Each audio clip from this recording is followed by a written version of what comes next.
प्रत्येक के लिए वह सबसे छोटी संख्या ज्ञात कीजिए जिससे निम्नलिखित संख्याओं को भाग देने पर भागफल एक पूर्ण घन प्राप्त हो जाएगा। देखो पिछला क्वेश्चन से सेम है, जैसे बनाया था इसका दूसरा क्वेश्चन वैसे इसको भी बनाने की कोशिश करेंगे, लेकिन सिर्फ इसमें अंतर क्या है देखिएगा। जैसे ये 128 है, आपको पता है कि इसका अभाज्य गुणनखंड करते हैं, और अगर अभाज्य गुणनखंड करें तो जो अभाज्य संख्याएं होती है क्या, 2, 3, 5, 13, 7 भी 13, 17, इस सब संख्याओं का बड़ा योगदान होता है जब हम किसी का अभाज्य गुणनखंड करें। जैसे 128 लिखा हुआ है, 128 है और इसका अभाज्य गुणनखंड करेंगे, तो अभाज्य गुणनखंड कीजिए, तोड़िए इसको, काटिए इस संख्याओं के गुना के रूप में। कितना से ट्राई करना चाहिए, सबसे पहले कोशिश करना चाहिए कितना से, हाँ 2 छक 12, 2 चौके फिर 2 से हो जाएगा ना, क्योंकि 4 है लास्ट में, 2 तिहाई 6, 2 दूनी 4, फिर 2 से हो जाएगा क्योंकि एक हासिल दीजिएगा तो 12 आ जाएगा, लास्ट में 2 से हो जाएगा, 2 कम 2 2 1, 1 पर 2 12, 2 छक 12, क्योंकि ये भाग के जैसा बनाते हैं इसको। 2 के पड़ा में 16, हाँ 2 8 16, फिर 2 दूनी 4, फिर 2 दूनी 4। बहुत अच्छा, इन्हें बोलते हैं तो बोला करो, एडवांस चल जाता है। तो 1 2 3 4 5 6 7 7 गो, तो हम इसको लिख सकते हैं 2 गुने 2 गुने 3 4 5 6 7 गो 2 2, ठीक है। अब पता है कि एक घन है और घन के बारे में काम हो रहा है, तो घन जब भी होता है तो किसी भी संख्या का 3 बार गुना, लंबाई छोड़ा ऊंचाई के लिए 3 बार गुना, तो ये 3 3 का तो जोड़ा के जैसा बन गया, एक रह गया, तो जो रह गया हम लिख देंगे कि उसी से गुना करे तो ये भागफल पूर्ण घन बन जाएगा, या उसी से भाग दे तो लिख दो कि 2 से, क्योंकि 2 का अतिरिक्त नहीं बनता है। अब लिख दीजिए कि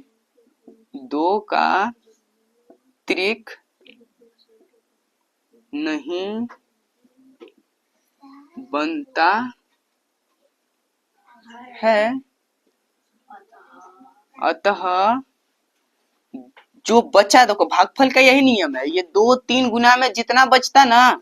उसी से 2 से भाग देने पर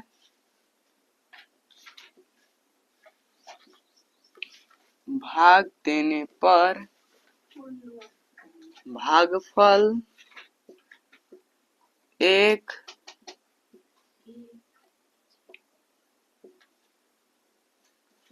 पूर्ण घन होगा।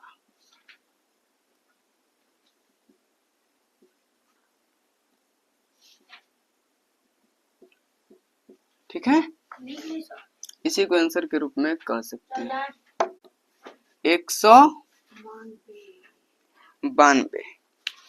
और इस 192 को भी ध्यान से समझिएगा और देखिएगा, इसके भी लास्ट में 2 है, तो ये भी, इसका भी अभाज्य गुणनखंड करेंगे तो 21 संख्याओं के रूप में चेंज करेंगे, तो कितना से करना चाहिए, 2 से इसको भी करना चाहिए, क्योंकि लास्ट में 2 है, 2 से और 2 से आराम से जाएगा, 19 है तो 2 9 18 कर दो डायरेक्ट, एक हाथ से लेने जाएगा, 1 पर 2 12, तो 2 छक 12 कर देंगे, 2 के पड़ा में 9 है तो 2 चौके 8, 1 पर 6 16, तो 2 8 16, फिर 2 से 2 दूनी 4, 8 है तो 2 चौके 8, फिर 2 से 2 एकम 2 तो 2 दूनी 4, फिर 2 से तो 2 छक 12, फिर 2 से तो 2 तिहाई 6 हो गया, यानी 1 2 3 4 5 6, और एक बच गया 3 अकेला,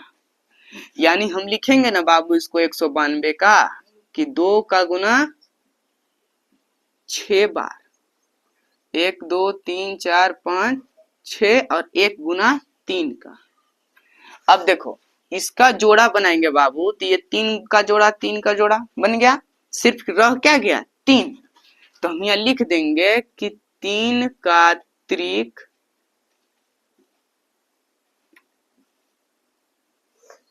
नहीं बनता है।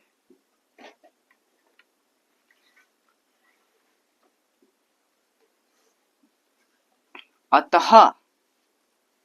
लिख दो,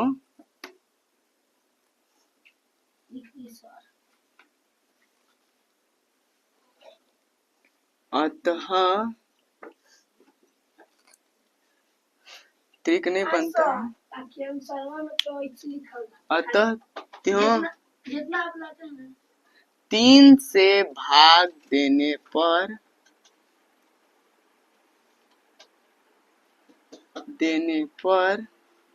भागफल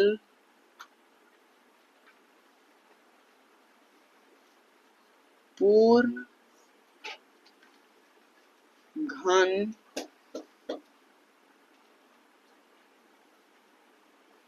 होगा। ठीक है।